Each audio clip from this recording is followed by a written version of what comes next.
इसके अंदर क्या उद्देश्य है, क्या उद्देश्य है, क्या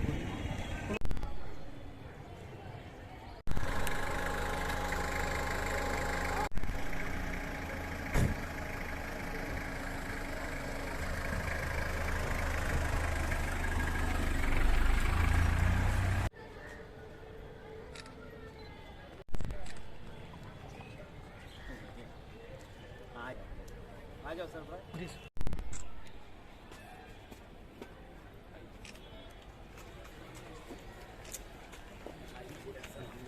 सर आपका टेन्योर शानदार है, हम लोग को बहुत याद आएगा। न सिर्फ दरभंगा जेल बल्कि पूरा जिला आपने पीएलएसए को वो मुकाम दिया है, लोगों को आवाज़ दी, लोगों को वो सहारा मिला जहाँ कभी न्यायालय में उनको पता ही नहीं कि हमारे केस सबको लॉयर है और सब लोग एकदम खुश हैं कि उनको प्रॉपर जो है ठीक है सजा जो में उनकी प्रक्रिया को आगे तो बढ़े, ये पहले कभी नहीं हुआ। ये औचक निरीक्षण नहीं है, ये रूटीन वर्क है और हम लोग हर महीने जो नालसा और बालसा का जो गाइडलाइन है उसके तहत हम जेल में आके निरीक्षण करते हैं, कैदियों से बात करते हैं, लीगल लिटरेसी भी उनके साथ करते हैं और जेल के अंदर वो क्या उनकी जो ट्रेनिंग की व्यवस्था है पीएलवीज़ का उसके रजिस्टर को हम लोग देखते हैं।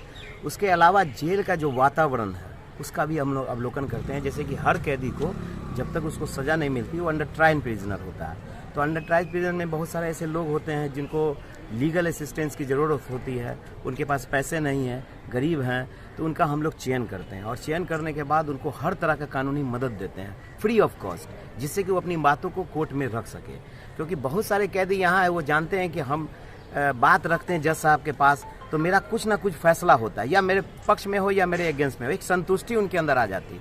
तो हम लोग ये प्रयास करते हैं, जेलर साहब भी हैं हमारे यहाँ, सुपरिटेंडेंट साहब भी हैं, ये प्रयास करते हैं कि उन लोगों को मौका कैदी को मिलना चाहिए कि आप केवल ये नहीं सोचिए कि आपको कोई देखने वाला नहीं है, हम लोग हैं, हम लोग देखते हैं और जो भी कोर्ट का फैसला होता है हम लोग उसको इम्प्लीमेंट करते हैं। तीसरी बात ये है कि यहाँ पर आने के बाद मैं ऐसा डीएलए सेक्रेटरी रहा हूँ अभी तक, जो मोस्ट ऑफ द टाइम यहाँ पर हम आए हैं। बहुत पहले भी हम 2018 से ज्वाइन किए थे, तो कई बार हम डीएलए के सेक्रेटरी के रूप में यहाँ पर जेल का निरीक्षण करने के लिए, लोगों से बात करने के लिए, व्यवस्था देखने के लिए।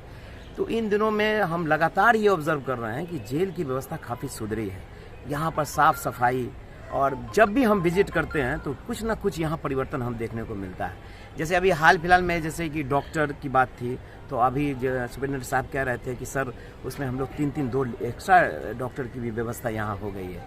और पिछले बार आए थे तो ये कहते कि सर आरओ हम लगवा दिए हैं। इसका क्या सबसे बड़ा प्रभाव ये पड़ा है कि जो पेट खराब की जो समस्या होती थी कैदियों में, अब वो कम पाई जा रही है। और इनका ये भी कहना है कि अभी आए तो देखे कि डस्टबिन वगैरह सब भी इंतज़ाम हो गया काफ़ी, तो साफ़ सफाई का पूरा व्यवस्था रहता है। ये तो ज़रूरी चीज़ है। इसके अलावा सबसे ज़्यादा ज़रूरी है कि कैदी को जो यहाँ पर कोई रहना नहीं चाहता है जेल में, हर कैदी का ये होता है कि हम किसी तरह से बाहर जाएं, एक अच्छे नागरिक के रूप में हम अपने बिताएं। हम लोग लिटरेसी कैंप करते हैं, हमारे सुपरिटेंडेंट साहब बार बार कैदियों से बात करते हैं, उनको ये समझाते हैं कि देखो जो हो गया सो हो गया, समाज में कोई भी शॉर्टकट रास्ता नहीं है अमीर बनने का या कुछ फेमस होने का, तुम्हारा रास्ता जो सही होगा वही होगा। अब जो तुम कर लिया, अब यहाँ से निकलना तो एक अच्छा नागरिक बनना। यहाँ पर सबसे अच्छी बात देखें कि जेलर साहब जो है महिलाओं का कैदी समय कैसे पास करें। देखिए खाली समय रहता है तो उनका कई तरह का दिमाग दौड़ता है, तो ये चाहते हैं, हमारे सुपरिटेंडेंट साहब से बातचीत हो रही थी कि हम चाहते हैं कि यहाँ पर कैदियों का समय उसको ये इंगेज किया जाए उन लोगों का। तो अभी बहुत अच्छी इन्होंने प्रयास किया कि महिलाओं में जो देखे क्या क्या गुण है उनके अंदर, तो उसको आइडेंटिफाई इन्होंने किया। तो एक आचार जो है अभी वो बनाती हैं सारी महिलाएं मिलके, और ये इनका ये प्रयास रहा है, बहुत सराहनीय प्रयास है कि कम से कम उनका प्रोडक्ट बाहर जाएगा, बिकेगा, और जब वो जेल से बाहर जाएंगी तो अपना वो एक अपना लाइवलीहुड चला सकती है। ये इनका अच्छा पहल है। दूसरा पहल इनका ये बहुत अच्छा था, यहाँ पर पढ़ाई लिखाई की व्यवस्था नहीं थी, तो इन्होंने टीचर्स की व्यवस्था यहाँ कराई। संगीत का भी यहाँ पर जो है एक पढ़ाई लिखाई होती है और लोगों को शिक्षा देने का भी यहाँ पर काम होता है। ये काफ़ी सराहनीय है। देखिए आप जितना इंगेज रखेंगे, शिक्षित रहेंगे, आप समाज में उतना ज़्यादा लोगों से जुड़ेंगे, तब उनको अपराध बोध होगा और वो चाहेंगे कि अब ये जो हम कर लिए चलिए हम नहीं करेंगे। हम लोगों का तो सोसाइटीज़ में, जेल में जो रहते हैं उसमें एक सुधारात्मक कार्रवाई भी चलती है। ये नहीं कि उसको सज़ा दे दिए तो उसको समाज से काट देना है, नहीं, उनको सुधारना है, मौका देना है और वो बाहर निकले एक अच्छे नागरिक, उनकी ज़रूरत है समाज को। तो इस सिलसिले में हमने काफ़ी जेल के अंदर काफ़ी सुधार हुआ है और इनका प्रयास हमेशा रहता है। हमें पूरी तरह से याद है कि हम मॉर्निंग कोर्ट मेरा चलता है तो इन लोगों का ड्यूटी रहता है कि लेट से सोते हैं। ये काफ़ी इतना लोग जिम्मेदारी है अंदर कैदियों का।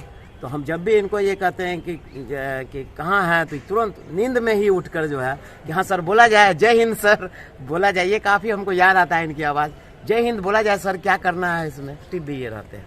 तो बहुत अच्छी बात है और हम चाहेंगे कि हर जेलों में ऐसी व्यवस्था हो कि ताकि लोग जो हैं सुधार, सबसे बड़ी है सुधार। ये नहीं कि अब आए जेल में तो उनको और खतरनाक बना दिया जाए, उनके साथ ऐसा क्रूर व्यवहार किया जाए कि वो और खतरनाक हो जाए। नहीं, सुधार की अगर गुंजाइश है तो उनको सुधारा जाए। बस हमको इतना ही कहना है। क्या सब किया जा रहा है जो इन लोगों को खाली टाइम व्यतीत हो रहा हो? देखिए, बिहार सरकार लगातार प्रयास कर रही है, खासकर हमारा निरीक्षणालय, कि बंदियों में गुणात्मक सुधार हो। जितना समय वो जेल में बिताते हैं कुछ उनमें स्किल डेवलप किया जाए और वो यहाँ से निकलने के बाद देश के और समाज के सच्चे नागरिक बने और देश निर्माण में अपना योगदान दें। मैं विशेष तौर पे शुक्रगुजार हूँ सर लगातार 3 साल से यहाँ आ रहे हैं और जब भी यहाँ आए उन्होंने कुछ नई चीज़ें सीखने, कुछ नई चीज़ अपनाने और कुछ नया करने का हमेशा प्रोत्साहन दिया, जिसका आज परिणाम है कि हमारा जेल एक स्वच्छ प्रांगण के तौर पर है। यहाँ बागवानी है, बच्चों के लिए खेलकूद की व्यवस्था है। उसके अलावा जो महिलाएं हैं वो सभी अचार उद्योग में हैं। अचार उद्योग में लगभग 12 से 13 प्रकार का अचार ये लोग उत्पादन कर रहे हैं और बहुत जल्द जिला पदाधिकारी महोदय के निर्देशानुसार हम लोग इसको मार्केट में भी लॉन्च करेंगे और दरभंगा का एक यूनिक प्रोडक्ट होगा। उसके अलावा जितने भी तरुण बंदी है उनको अनिवार्य शिक्षा लागू है। यहाँ पे उनका समय अनिवार्य शिक्षा के साथ गुजारना है, उनको पढ़ना है। इसके अलावा जो कॉम्पिटिटिव एग्जाम्स के लिए तैयारी कर रहे हैं बाहर में और जेल में आने के बाद उनकी पढ़ाई छूट गई है, उन सबको पढ़ाई कंप्लीट करने का मौका दिया जा रहा है। चाहे वो यूपीएससी के एग्ज़ाम्स की तैयारी हो, चाहे वो आईआईटी एग्ज़ाम्स की तैयारी हो या किसी भी कॉम्पिटिटिव एग्ज़ाम्स की तैयारी हो, सारी सुविधाएं यहाँ उपलब्ध कराई जा रही हैं। और मुझे बहुत खुशी है इस बात की कि सर के प्रयास से और सरकार के प्रयास से और निरीक्षणालय के प्रयास से लगातार बंदियों के गुणात्मक सुधार की तरफ प्रयास किया जा रहा है और हमें उम्मीद है कि ये बंदी जब बाहर निकलेंगे तो देश और समाज के निर्माण में अपना एक अमूल्य योगदान देंगे। धन्यवाद।